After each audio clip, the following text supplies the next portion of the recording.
Radio. Cube Radio. Cube Radio. En direct à LCN. On est un peu perturbé. Il y a des choses qui ne changent pas, comme notre rendez-vous avec Richard Martineau. Salut, Richard. Salut Jean-François. Écoute, je veux revenir rapidement là, sur M. Charest, Jean Charest, qui a reçu des réparations, 385 000 parce qu'il y a des gens à l'UPAC qui ont fait couler des informations des journalistes à l'effet que M. Charest faisait l'objet d'une enquête, la fameuse enquête mâchurée. Écoute, d'un point de vue journalistique, je pense que c'est d'intérêt public de savoir qu'un ancien premier ministre fait l'objet d'une enquête.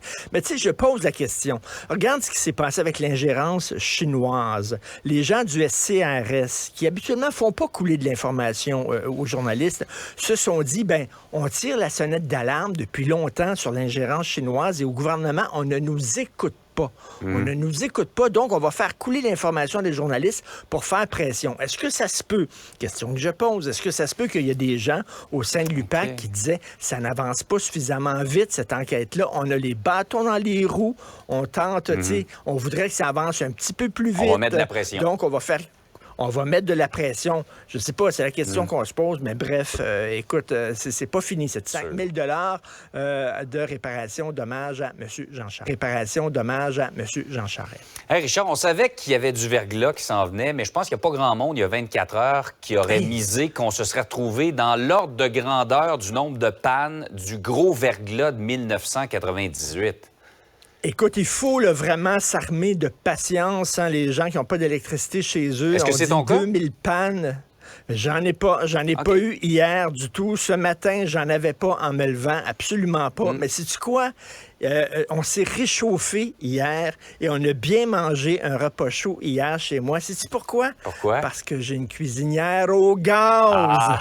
Les cuisinières qui veulent bannir, là, ils veulent bannir ça en disant c'est mauvais. Mais savez-vous quoi? Hier, en pleine panne d'électricité, moi, j'ai pu me faire des bonnes pastas. C'était excellent parce que j'avais une cuisinière au gaz. Puis on s'est réchauffé, ma blonde et moi. Comment? Parce qu'on a un petit foyer au gaz. Alors, tu sais, c'est gaz 1, électricité 0. Vraiment, là.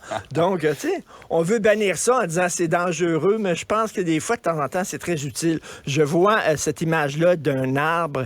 Écoute, en m'en venant de chez moi, je reste dans un quartier où il y a beaucoup d'arbres. Je te dis, là, aux 30 pieds, il y avait un arbre par terre. Ah, ouais. C'était incroyable. J'ai rarement vu autant d'arbres tomber, là.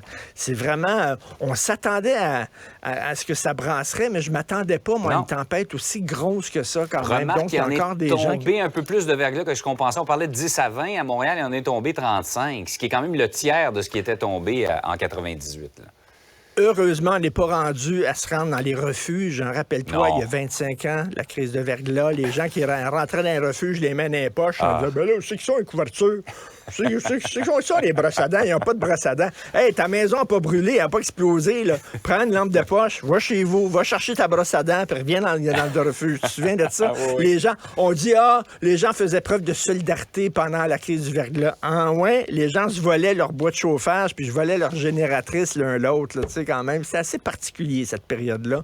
Heureusement, on n'est pas encore rendu là. On n'en est pas là, mais il va falloir de la patience pour rétablir tout ça. C'est certainement quelques jours avant que la situation revienne à la normale.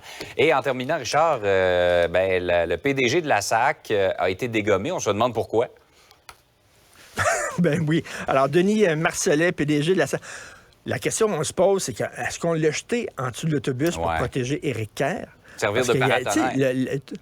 Ben, c'est ça, service de gilet pare-balles. C'est lui qui a reçu la balle, puis finalement, écoute, il va se retrouver, on va le replacer parce qu'on est dans la fonction publique. Dans la fonction publique, il n'y a personne qui perd sa job.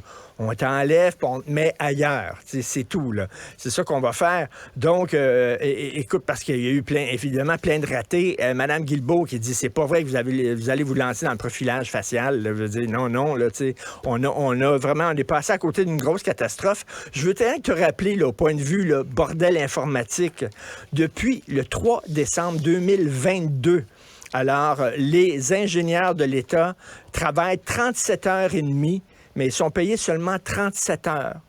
On n'arrive pas, dans le système informatique, à changer ça pour payer le 30 minutes de plus. Là, tu sais, je veux dire, le 30 minutes de... Je te rappelle qu'il y a 45 ans, On a lancé 2 sondes dans l'espace. Ils ont filmé des éruptions volcaniques sur Jupiter. Ils ont analysé les anneaux de Saturne. Tu comprends-tu? Oui. On n'est pas capable de dire... Là, ils travaillent 37h30, mais on n'est pas capable de changer le système informatique pour ces ingénieurs-là. Hey, je veux dire, comme tu dis des fois, heureusement qu'on ne s'est pas lancé dans la reconnaissance faciale. Je pense qu'on aurait eu des photos de nos fesses plutôt que des photos de nos faces. J'aimerais pas y penser. Contrôlons ce qu'on peut contrôler d'abord. On passera à la reconnaissance faciale plus tard. Oui. Et beaucoup de patience, j'imagine, si vous nous regardez, c'est que vous avez de l'électricité chez vous, bien sûr. On est diffusé, Richard, sur tvanouvelles.ca. Ah, ben, effectivement. Merci. Hey, bonne journée. On se reparle demain. Cube Radio.